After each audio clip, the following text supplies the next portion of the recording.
시청자 여러분 안녕하십니까. 6월 19일 JTBC 아침 NL 시작합니다. 먼저 오늘 아침 주요 뉴스입니다.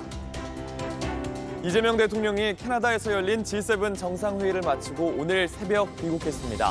이시바 시게루 일본 총리 등 11명과의 정상회담을 통해 12.3 비상계엄 이후 멈췄던 외교를 정상으로 복원했다는 평가가 나옵니다. 도널드 트럼프 미국 대통령이 정권 교체 가능성까지 거론하면서 이란을 강하게 압박했습니다.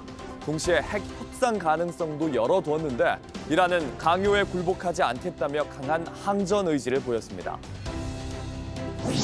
김건희 여사의 도이치모터스 주가 조작 공모 의혹을 수사하고 있는 검찰에 김 여사가 주가 조작 일당에게 20억 원을 맡긴 사실을 확인했습니다. 주식을 잘 모른다던 김 여사가 IP 추적을 피하기 위해 통신사 공유기에 에그를 언급한 육성 파일도 확보했습니다.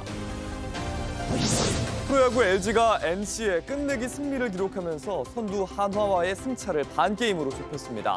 삼성도 10회 말 디아즈의 3점 홈런으로 두산의 짜릿한 역전승을 거뒀습니다. G7 정상회의를 마친 이재명 대통령이 오늘 새벽 귀국했습니다. 1박 3일간의 정상회담만 11차례, 취임 14일 만에 숨가쁜 정상외교 일정이었습니다. 한일 간의 관계는 물론 멈춰있던 국제외교에 첫 단추를 끼웠습니다. 첫 소식 박사라 기자입니다. 캐나다 방문 일정을 마친 이재명 대통령과 김혜경 여사는 오늘 새벽 1시 6분쯤 경기 성남 서울공항에 도착했습니다. 공항에는 강훈식 비서실장과 우상호 정무수석 등이 나와 이 대통령을 맞이했습니다. 이 대통령은 1박 3일 동안 G7 정상회의 참석과 더불어 유럽연합, 인도 등 총 11차례 정상회담을 가졌습니다.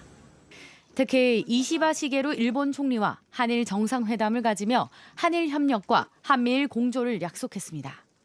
오늘을 계기로 한국과 일본이 미래 지향적으로 좀 더 나은 관계로 발전하기를 진심으로 기대합니다. 日韓の連携協力が地域のために世界のために非常に大きな力となりますことを心より期待いたしております。 영국과의 양자 회담에선 북핵 문제 해결을 위해 긴밀히 협력하기로 했고 나렌드라 모디 인도 총리와 한 회담에선 핵심 기술, 국방, 방산 등 전략적 협력을 강화하기로 했습니다. 확대 세션에서는 에너지 안보의 미래, 인공지능과 에너지 연계를 주제로 두 차례 발언하기도 했습니다. 다만 가장 관심이 쏠렸던 도널드 트럼프 미국 대통령과의 만남은 트럼프 대통령이 급히 귀국하며 다음을 기약하게 됐습니다. 이 대통령은 귀국길 페이스북에 글을 올려 이번 G7 정상회의와 여러 차례의 양자회담은 대한민국 외교에 새로운 도약을 알리는 신호탄이라며 의미를 부여했습니다. 이 대통령은 오늘 추경안 심의를 위한 국무회의를 주재합니다. JTBC 박사라입니다. 이스라엘과 이란의 충돌 한가운데서 도널드 트럼프 미국 대통령은 개입 여부를 두고 고심하고 있습니다. 이란의 정권 교체 가능성까지 거론하면서 압박의 수위를 높였지만 이란은 절대 물러서지 않겠다는 입장입니다. 로스앤젤레스 홍지은 특파원입니다. 트럼프 대통령이 이란 공격에 동참할지 최종적으로 결정하지 않았다고 밝혔습니다. I may do it, I may not do it. I mean, nobody knows what I'm going to do. 하루 전 이란 최고 지도자 제거 가능성까지 언급하며 무조건적인 항복을 요구하다 한 발 물러선 모양새입니다. 전쟁 상황이 급변하고 있기 때문이라면서도 이란의 완전한 비핵화는 여전히 협상의 핵심 조건임을 분명히 했습니다. 미국은 핵무기를 포기하라는 제안을 거부하는 이란에 최후 통첩을 전달한 상태입니다. They're totally defenseless. They have no air defense whatsoever. They're totally captured. They know what's happening. Maybe you could call it the ultimate ultimatum, right? 트럼프 대통령은 이란 정권 교체 가능성까지 언급하며 압박 수위를 높였습니다. 동시에 협상 가능성도 열어뒀습니다. But they've suggested that they come to the White House. That's, courageous, but, it's like not easy for them to do. 이란은 강한 항전 의지를 밝혔습니다. ملت ایران در مقابل تعمیل تسلیمی هیچ کس نمیشه. صدمه آمریکا اگر ورود در این میدان بشه، ورود نظامی در این میدان بکنه، صدمه جبران ناپذیری خواهد بود بدون تردید. 엿새째 이란을 공격 중인 이스라엘을 향해선 미국이 가담하는 것은 시온주의 정권의 무능함을 보여주는 증거라고 비판했습니다. 중동을 둘러싼 긴장감이 최고조로 달하면서 각국은 이스라엘과 이란에 체류하는 자국민들을 긴급 대피시키고 있습니다. 로스앤젤레스에서 JTBC 홍지은입니다. 최종적으로 이스라엘이 공격하려는 건 이란 산악지대 지하 단단한 안반 안에 있는 핵시설입니다. 이스라엘이 미국에 계속해서 지원을 요구하는 이유가 여기에 있습니다. 지하 90m를 뚫을 수 있는 미국의 벙커버스터 때문입니다. 계속해서 윤재영 기자입니다. 이스라엘 공습의 최종 목표는 이란 중북부 산악지대에 숨겨진 포르도 핵시설입니다. 최대 90m에 달하는 안반으로 둘러싸인 포르도에는 60% 농도의 우라늄이 400kg 이상 보관돼 있습니다. 이스라엘은 이란이 이 시설을 이용해 최대 9기의 핵탄두를 만들 수 있는 것으로 보고 있습니다. 때문에 최우선 공습 타깃으로 설정됐지만 문제는 이렇다 할 피해를 주기 어렵다는 겁니다. 포르도 핵시설은 최대 90m 두께의 안반으로 둘러싸여 기존 이스라엘이 보유한 미사일이나 폭탄으로는 타격할 수 없기 때문입니다. 때문에 이스라엘은 공습 초기부터 미국에 지원을 요청했습니다. 바로 미국이 보유한 가장 강력한 벙커버스터인 GBU-57을 제공해달란 요청입니다. GBU-57은 성인 키 4배 가까운 길이에 무게 13톤에 달합니다. 정밀한 GPS 유도 시스템으로 원거리에서도 목표 지점을 정확히 타격할 수 있고 최대 60m 깊이의 지하 시설을 초토화시킬 수 있습니다. 때문에 이스라엘은 GBU-57을 이용해야만 포르도 핵시설을 파괴 가능한 것으로 분석하고 있습니다. 핵시설은 지하 90m 있지만 같은 지점을 여러 차례 반복 타격하면 최종적으로 파괴 가능할 것으로 보고 있습니다. 순차 타격을 하는 거예요. 미사일 쏜 지점에 정확하게 또 낙하를 시키고 그래서 지금 이스라엘이 갖고 있는 무기로는 상당히 제한 사항이 있다고. 이런 GBU-57을 실어나를 수 있는 전략 폭격기 역시 미군이 보유한 B-2 스텔스기가 유일합니다. 결국 이스라엘 입장에서는 미군의 지원이 절실하지만 벙커버스터와 폭격기 사용은 미국의 참전을 뜻하는 만큼 워싱턴의 고심은 이어지고 있습니다. JTBC 윤재영입니다. 도이치모터스 주가 조작 사건에 속도를 내고 있는 검찰에 김건희 여사가 주가 조작 일당에게 맡긴 구체적인 액수까지 파악했습니다. 검찰은 김 여사가 2달 동안 20억 원을 맡겼다는 사실과 그 대가로 수익의 40%를 주기로 했다. 이 육성 파일을 확보했습니다. 박현주 기자입니다. 서울고검 재수사팀은 김건희 여사와 미등록 투자자문서 블랙펄 간의 약정 내용을 확인하는 데 주력해왔습니다. 주가 조작 컨트롤 타워인 블랙펄과의 약정은 김 여사가 시세 조종을 알았는지 보여주는 핵심 단서기 때문입니다. JTBC 취재 결과 검찰은 김 여사가 블랙펄에 20억 원을 2달가량 맡기고 수익의 40%를 배분해주기로 한 것으로 판단하고 있습니다. 블랙펄의 수익 40%를 주기로 한 건 증권사 미래에셋 직원과 나눈 김 여사의 통화 육성에 담겨 있습니다. 검찰은 여기에 김 여사가 2010년 10월 말쯤부터 블랙펄에 20억 원을 맡긴 사실을 확인했습니다. 또 블랙펄에서 발견된 김건희 엑셀 파일은 2011년 1월 13일까지 약 2달간 김 여사의 주식 거래를 정리한 내역이 나옵니다. 검찰은 20억 원을 약 2달간 맡기는 대가로 주식 수익의 40%를 주기로 한 건 주가 조작을 전제하지 않고는 불가능한 것으로 보고 있습니다. 이에 따라 현재 확보된 증거만으로도 김 여사를 주가 조작의 방조 내지 공모 혐의로 기소할 수 있다는 분석도 나옵니다. 대법원은 전주 역할을 한 손모 씨에게 유죄를 확정하면서 주가 조작에 대한 미필적 인식과 예견만으로도 방조 혐의가 성립한다고 판결한 바 있습니다. 앞서 한국거래소는 김 여사가 도이치모터스 주식 거래로 모두 13억 원의 차익을 거뒀다는 분석 결과를 내놓기도 했습니다.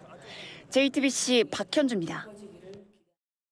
검찰은 또 김 여사가 특정 이동통신사의 휴대용 공유기에 에그를 언급하는 육성도 확보했습니다. 실제 주가 조작 일당이 IP 추적을 피하기 위해 사용했던 기기입니다. 검찰은 김 여사를 무혐의 처분했을 때 주식을 잘 모른다고 했는데 주가 조작 상황을 잘 알고 있었던 것 아니냐 이런 의혹이 제기됩니다. 윤정주 기자입니다. 검찰은 지난해 10월 김건희 여사를 무혐의 처분하며 주식 거래나 주식시장에 대한 이해도가 낮다고 했습니다. 그러면서 주식시장에 대한 지식이 부족한 일반 투자자라고 했습니다. 하지만 윤석열 전 대통령 파면 이후인 지난 4월 25일부터 활동한 도이치 재수사팀은 이를 완전히 뒤집는 정황을 확인했습니다. 김건희 여사는 미래에셋을 통해 주식 주문을 한 첫날 증권사 직원에게 주식용 와이브로 에그가 있다더란 취지의 말을 합니다. 여기서 에그는 특정 통신사 브랜드명으로 무선 와이파이가 보편화되기 전 널리 쓰이던 휴대용 인터넷 연결 장치를 의미합니다. 일반 인터넷망은 IP 추적이 용이해 사용자를 특정하기 쉽습니다. 하지만 휴대전화 통신망을 이용하는 휴대용 공유 장치는 접속할 때마다 IP가 바뀌어 추적이 어렵습니다. 그래서 2010년 초반 당시 주가 조작 일당들은 수사기관 등의 추적을 피하기 위해 인터넷 공유기를 흔히 사용했습니다. 김 여사와 연루된 블랙펄 인베스트 주가 조작 일당 역시 바로 이 브랜드 장비를 사용해 주식 거래를 했습니다. 그런데 김 여사가 정확히 그 장치를 지목해 증권사 직원에게 얘기했고 그것이 김 여사 본인의 육성에 그대로 담겼습니다. 검찰은 김 여사가 인터넷 공유 장치까지 언급한 사실은 단순히 주가 조작을 인지한 차원을 넘어 조작에 적극 가담한 걸 보여주는 정황으로 보고 수사를 이어가고 있습니다. JTBC 윤정주입니다. 온라인에서 화제가 된 뉴스, 화제가 될 뉴스를 골라 전해드립니다. 아침엔 소셜픽입니다. 이스라엘과 충돌하고 있는 이란이 계속해서 사이버 공격을 받고 있습니다. 송출 중인 방송이 해킹되는 일도 벌어졌습니다. 이란 텔레비전에서 정부에 항의하는 시위 장면이 송출되고 있습니다. 방송은 이란 시민들에게 봉기하라며 하메네이 정권에 맞서라는 메시지를 내보냅니다. 이 영상을 나오고 있는 채널을 확인해보니 IRIB, 이란의 공영 방송국인데요. 해킹된 겁니다. 이처럼 이스라엘의 공습이 이어지고 있는 이란에선 TV와 은행에 대한 사이버 공격까지 계속되고 있습니다. ما شاهد حمله سایبری بودیم به دو تا از بانک‌هامون، بانک سپه و بانک پاسارگاد و داده‌های مردم به وجود نخواهد آمد و لذا از این نظر 현지 시간 어제 사우디아라비아의 아샤르크 뉴스는 오늘 밤 세계가 수백 년 동안 기억할 놀라운 일이 있을 것, 이런 이란 방송국의 발표를 전했는데 국내 누리꾼들 사이에서도 무슨 일이 있을지 모른다, 이런 긴장감이 높아졌습니다. 이날 오후 하메네이 이란 최고 지도자는 이란 국민은 절대 항복하지 않는다는 성명을 공개했습니다. 캐나다에서 열렸던 이번 G7 정상회의에선 여러 정상 간의 갈등도 노출됐습니다. 그 사이엔 프랑스의 마크롱 대통령이 있었습니다. G7 주요 정상들이 모인 원탁에서 마크롱 프랑스 대통령과 멜로니 이탈리아 총리가 귓속말을 나누고 있습니다. 엄지를 치켜들거나 눈을 굴리는 모습이 무슨 대화를 한 건지 여러 추측도 나왔는데요. 이 옆엔 미국의 트럼프 대통령이 앉아 있었습니다. 트럼프가 G7 정상회의에서 귀국한 걸 두고도 미묘한 갈등이 드러났습니다. Vous interprétez manifestement son départ précipité là, du G7, précisément à cause de la situation d'échange. Il y a une offre qui a été faite surtout d'avoir un cessez-le-feu et d'enclencher justement des discussions plus larges. 하지만 트럼프는 마크롱이 아무것도 모르고 있다면서 그는 항상 틀린다, 홍보에만 열중한다, 이렇게 조롱했습니다. We're not looking for a ceasefire. I didn't say I was looking for a ceasefire. That was Emmanuel, nice guy, but he doesn't get it right too often. Un changement d'avis. Mais je ne suis pas responsable des changements d'avis de l'administration américaine. Pour l'Ukraine, le peuple ukrainien. 이후 마크롱은 휴전을 얘기한 건 트럼프였다, 이렇게 별일 아니야라는 식으로 기자들에게 답을 했고요. 이재명 대통령을 포함한 여러 정상과 G7 회의에서 만난 영상을 X에 올렸습니다. 하지만 프랑스의 르몽드는 이번 G7에서 서구의 깊은 분열이 드러났다, 이렇게 분석했습니다. 세계에서 벌어지는 충돌을 두고 미국 보수파 내부에서도 다른 의견이 나오고 있습니다. 보수 언론인과 공화당 중진 의원이 인터뷰를 한 자리였습니다. How many people live in Iran, by the way? I don't know the population. You don't know the population of the country you seek to topple? How many people live in Iran? 92 million. How could you not know that? 현지 시각 17일 폭스뉴스 출신 팟캐스트 진행자인 터커 칼슨은 공화당의 테드 크루즈 상원 의원과 인터뷰를 했습니다. 이란 정부에 대해 잘 알고 있느냐, 이런 질문이 오가더니 두 사람은 점점 언성을 높였습니다. 터커 칼슨은 대선 내내 트럼프를 지지했지만 이란과의 분쟁에 대해선 개입하지 말아야 한다고 주장하고 있습니다. 트럼프는요, 칼슨을 괴짜 이렇게 부르면서 그에게 이란의 핵무기에 대해 설명해주란 식으로 반응을 했습니다. 미국 언론은 이들의 갈등에 중동에서의 충돌을 미국이 또다시 개입하는 것에 대해 트럼프 지지자들 내부에서도 균열이 일어나고 있다, 이 점을 보여준다고 분석했습니다.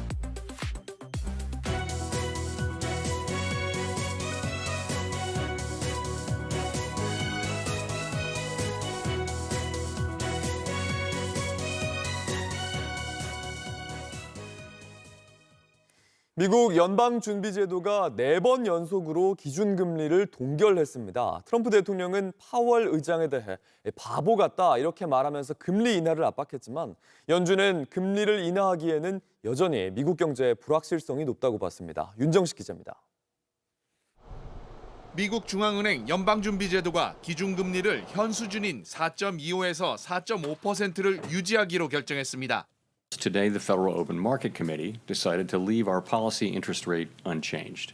We believe that the current stance of monetary policy leaves us well positioned to respond in a timely way to potential economic developments. 금리를 인하하지 않은 이유에 대해서는 미국 경제의 불확실성이 감소는 했지만 여전히 높다고 판단했다고 밝혔습니다. 관건은 트럼프 대통령의 초고율 관세 정책입니다. 이게 미국 내 물가를 얼마나 끌어올릴지 지켜봐야 한다는 겁니다. We hadn't expected them to show up much by now, and they haven't. And we will see whether to the extent to which they do over coming months. 그러면서 올해 미국의 성장률도 기존 1.7%에서 1.4%로 하향 조정했습니다. 이런 결정을 알고 있었다는 듯 트럼프 대통령은 기준금리 동결 발표 몇 시간 전 제롬 파월 의장을 맹비난했습니다. So we have a stupid person, frankly, at the Fed. He probably won't cut today. Europe had 10 cuts, and we had none. And I guess he's a political guy. I don't know. He's a political guy who's not a smart person. 그러면서 금리 인하폭을 직접 밝혀 논란을 부추겼습니다. So anyway, we should be 2 points lower. It'd be nice to be 2.5 points lower. We'd be saving $800 billion, $700 billion. It's a lot of money. Thank you for nothing.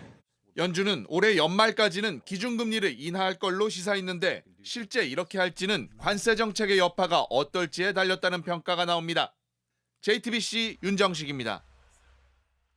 소비자가 가격표를 보고 직접 약을 장바구니에 담는 마치 마트 같은 약국이 등장했습니다.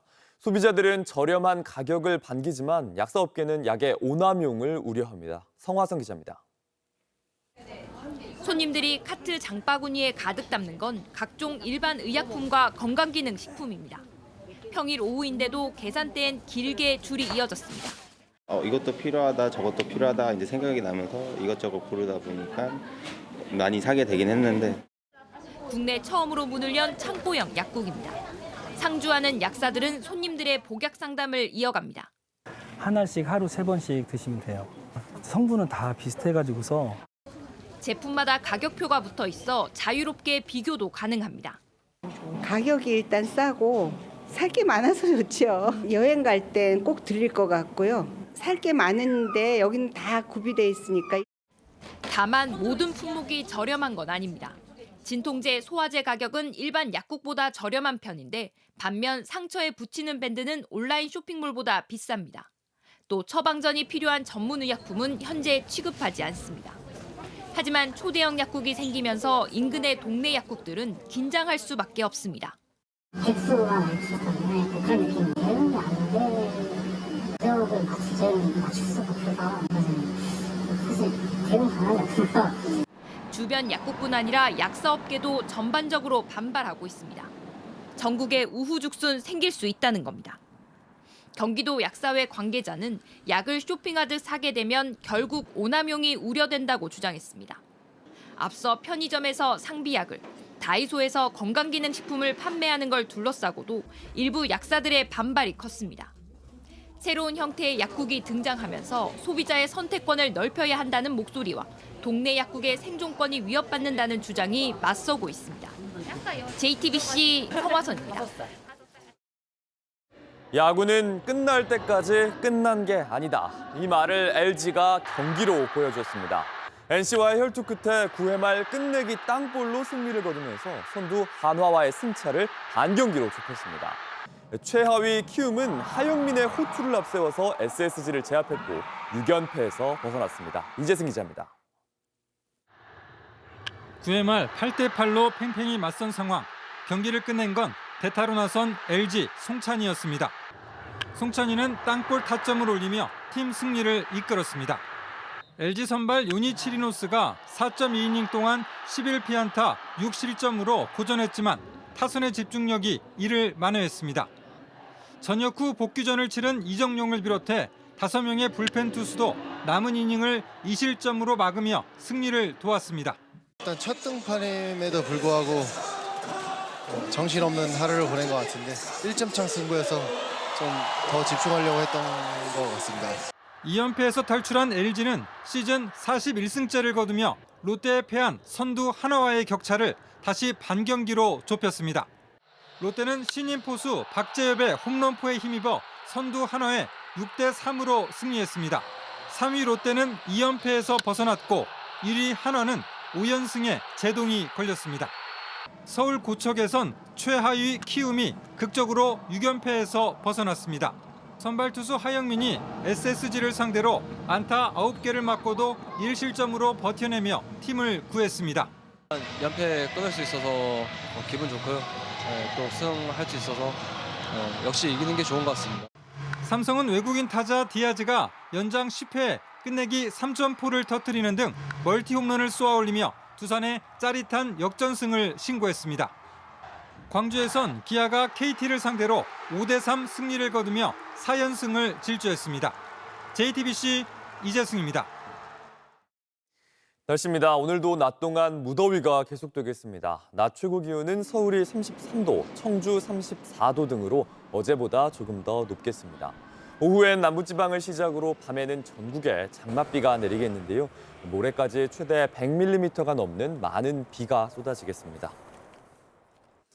JTBC 아침엔을 마칩니다. 내일도 7시 반에 아침을 열겠습니다. 시청해주셔서 감사합니다.